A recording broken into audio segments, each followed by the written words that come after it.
आपको बचपन से एक ही कहानी सुनाई गई है कि अगर आप एक अच्छे इंसान बनेंगे, सबकी मदद करेंगे, हमेशा सबके लिए मौजूद रहेंगे, तो दुनिया आपकी इज्जत करेगी। और सच कहूं, यह समाज का फैलाया हुआ सबसे बड़ा झूठ है। एक ऐसा झूठ जो आपको आज्ञाकारी और कंट्रोल करने में आसान बनाता है। कभी ऐसा लगा है कि आप जितना ज्यादा दूसरों को खुश करने की कोशिश करते हैं, उतना ही ज्यादा आपका फायदा उठाया जाता है? कि लोग आपकी शराफत को आपकी कमजोरी समझ लेते हैं? जी हाँ, ये कोई आपकी गलतफहमी नहीं है, ये एक जाल ही है। असल दुनिया कोई बॉलीवुड की फिल्म नहीं है, जहां सिर्फ एक मासूम दिल होने से सब कुछ जीता जा सकता है। आज हम उसी सबसे बड़े झूठ का पर्दाफाश करेंगे, जिसने आपकी जिंदगी को एक पिंजरे में कैद करके रखा हुआ है। तो चलिए इस बात की गहराई में उतरते हैं और इसे समझने के लिए सबसे पहले एक पुरानी कहानी से शुरू करते हैं, जो इंसान की फितरत को बिल्कुल आईने की तरह साफ कर देती है। लियो टोल्स्टॉय ने बहुत ही मशहूर कहानी लिखी थी। सोचिए, दो घोड़े थे जो सामान ढो रहे थे। आगे वाला घोड़ा बहुत मेहनती, सीधा और वफादार था।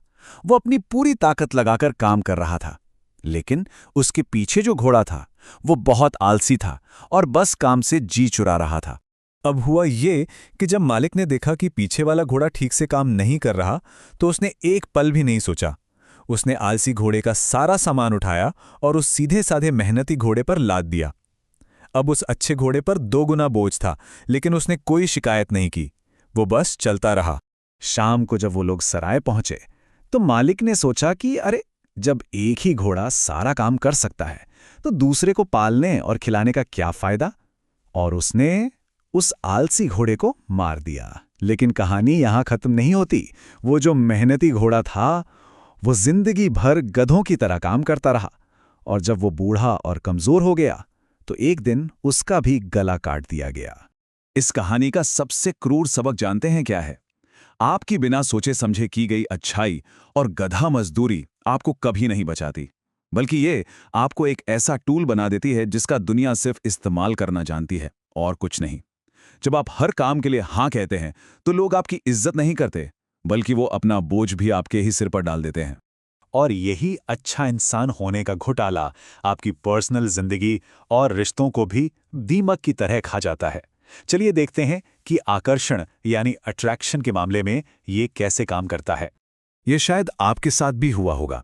आप किसी के लिए अपना सब कुछ देने को तैयार रहते हैं, उनके हर मैसेज का तुरंत जवाब देते हैं, उनकी हर जरूरत का ख्याल रखते हैं, और फिर भी वो आपको छोड़कर किसी ऐसे इंसान की तरफ आकर्षित हो जाते हैं जो उन्हें कभी अपनी प्राथमिकता बनाता ही नहीं।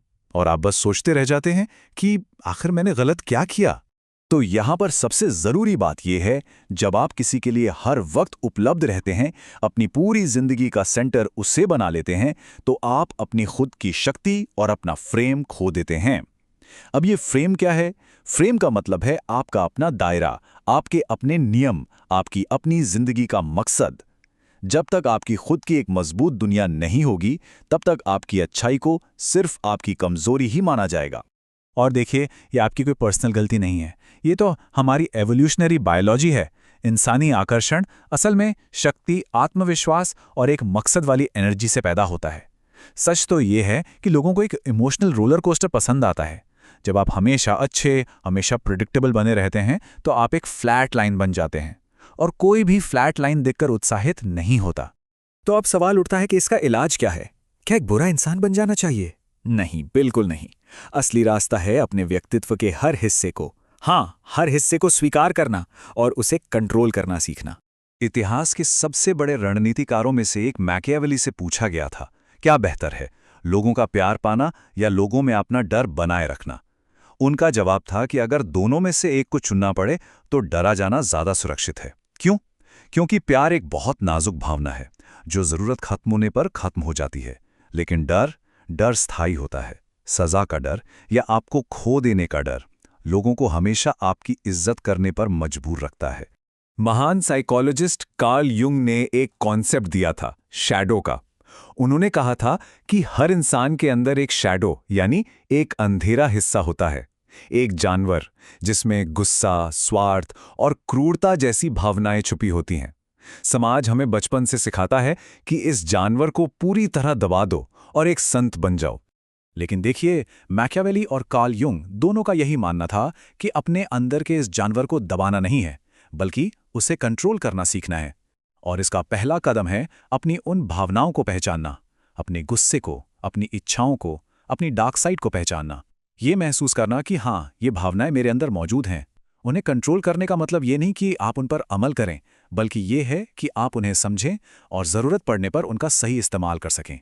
अब एक बहुत कड़वा सच सुनने के लिए तैयार हो जाइए। अगर एक खरगोश मांस नहीं खाता तो इसका मतलब ये नहीं कि वो संत है। इसका सीधा सा मतलब है कि वो भेड़िए को खाने के लिए बहुत ज्यादा कमजोर है। एक ऐसा इंसान जो किसी का कुछ बिगाड़ ही नहीं सकता, वो अच्छा नहीं होता, वो बस हानि रहित या लाचार होता है।